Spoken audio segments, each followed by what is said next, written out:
I think the number one thing I'd say is be guided by the truth. You see so many young, bright, eager minds in that room that's just over there. And that's what the future is all about, because we have a lot of large monolithic media organizations in this country that are all saying the exact same thing. We need people digging a little deeper, telling the other side of the story, and providing Canadians with a large variety of information, narratives, and perspectives, so that they can make their own decisions about what's happening in the country they call home. Well, some of the really practical hands-on tips have been incredible. I mean, people have spoken about how to develop a YouTube thumbnail that people want to click on, which sounds minor, but that's actually very important, because storytelling is nothing if no one is there to listen to the story or watch the stories. Tamara Ugolini here with Rebel News at the Democracy Fund's Student Journalism Conference in Toronto, Ontario, which is a 3-day program sponsored by Rebel News, True North, and the Independent Press Gallery. And the theme here is Fighting Censorship. 21 students/attendees from all across Canada were chosen and/or accepted into the conference through a written application where they had to answer several civil liberties-based questions and undergo an interview process. They were chosen based on their interest and passion for free, independent press in Canada. Some of the keynote speakers include Andrew Lawton, Ezra Levant, Sheila Gunn-Reid, Rodney Palmer, Aaron Gunn, who is not related to Sheila, and others.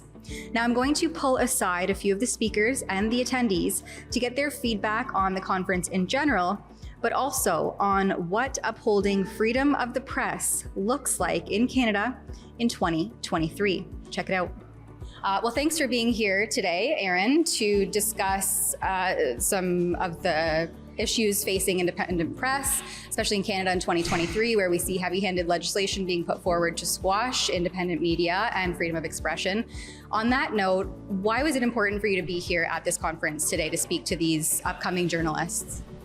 Because this is the next generation of Canadian journalism. And I think in Canada, you have a federal government that's trying to control what people think by controlling what they see. So it's more important than ever that we have these independent minds out there telling important stories and working to uncover important truths.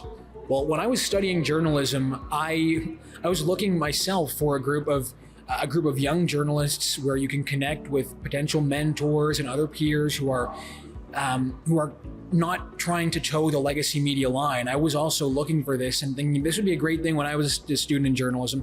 I work at True North now, and but when I found out about the Democracy Fund doing this event, this is their second year doing it, and I was asked to speak. When I was surprised, I was like, wow, they want me to speak at this conference. I feel like a student of journalism myself, and I think that we all really are. But I realized that there are some things I've picked up along the past few years and what I do that I think would be useful to tell everyone who is attending about getting your foot in the door and getting started in independent media. So it was a pleasure to chat, and it was an easy thing to say yes to.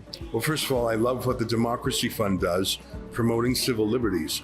Mainly it does that in court, but training new journalists to care about civil liberties is an important project too. I also am here with my Rebel News hat on, because when 20 plus of the brightest freedom-oriented student journalists are in one place, I want to be there, not only to give them some tips, but we're always looking for new talent. And by the way, Rebel News was a sponsor of the event, so was True North. Our friend Derek Fildebrand from Western Standard was here. There were other folks from other small citizen outlets. So it's a bit of a community. I'd call it a conference and job fair, because I bet you some of the students here will get job offers. Yeah, firstly, I'll talk about how I even found out about the conference. Was pretty interesting. That my grandma actually emailed me and she was like, hey, Isaac, I saw this conference and thought about you. So then I was like, I kind of read up on the conference because I hadn't previously heard about it. And I was like, wow, this conference seems amazing. I don't think I'll be accepted or anything, but it's worth applying, right? It's like many speakers talked about today, the importance of taking that risk and being, I guess, ready and prepared to fail. So yeah, I guess I put my foot out there. I don't know the saying, but yeah, to apply for the conference. And it's blown my expectations in almost every way. Well, the government's cracking down on freedom of expression with Bill C-11 and Bill C-18. I'm really concerned about like Bill C-47, where they're cracking down on our natural supplements and access to natural healing. So I wanted to come to this conference really to equip myself so I could do my job better and come away with a new point of view, and new skills, new mindset, so I could help my dad and push my own projects further. I think the number one thing I'd say is be guided by the truth. You see so many young, bright, eager minds in that room that's just over there. And that's what the future's all about, because we have a lot of large monolithic media organizations in this country that are all saying the exact same thing. We need people digging a little deeper, telling the other side of the story, and providing Canadians with a large variety of information, narratives, and perspectives, so that they can make their own decisions about what's happening in the country they call home.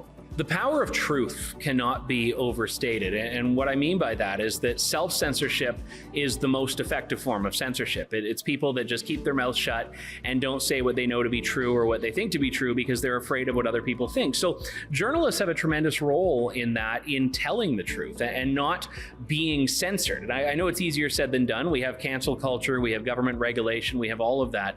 But it's journalists that have to listen to their kind of that spidey sense in them and tell the story and follow the story.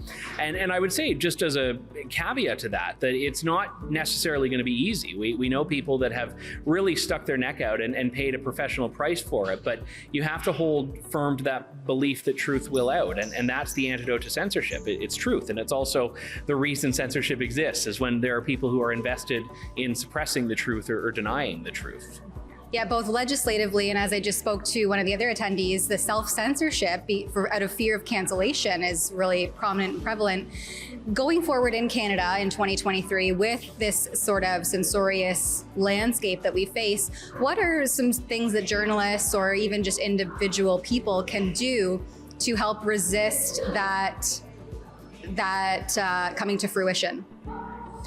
So I think that everyone is responsible for educating themselves and looking at various newspaper companies from both liberal and conservative sides and forming an opinion of their own.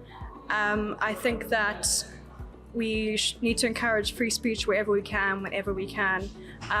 And I think journalists have to be brave and they have to step out, because if you don't do anything, then we're just going to get pushed further and further until it's too late to fight for our rights. So I think you have to take any opportunity you can and use your talents and abilities to make the difference that you can. And I mean, on an individual basis, you can obviously vote for politicians that oppose censorious policies. Another thing you can simply do is simply speak your beliefs and ask tough questions.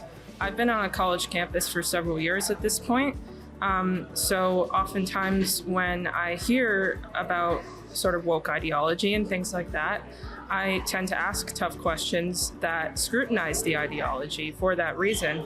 And I also speak up as well.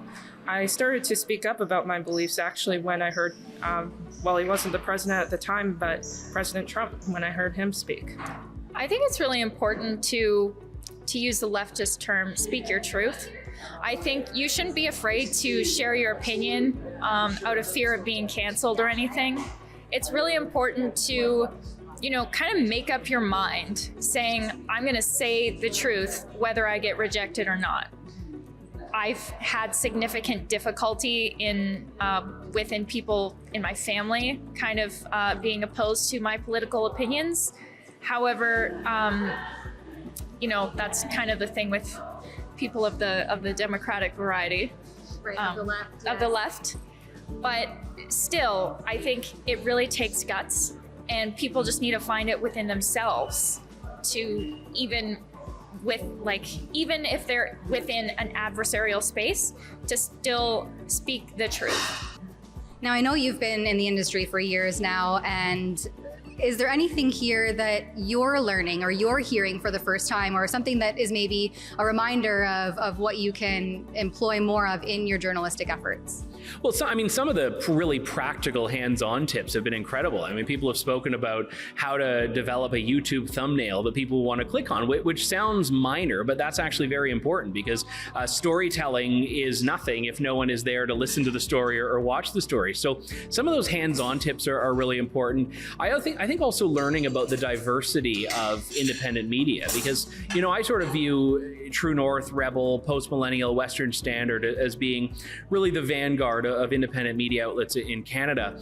But you talk to other people that have approached it from faith-based publications, or from topically niche publications, or ones that are more socially conservative in nature. And I think all of that is really important to understand, that there's a landscape here that is a lot more diverse than even some people in this sector might realize.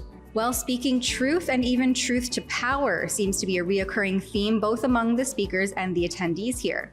It reminds me of the quote by ancient Greek philosopher Aristotle.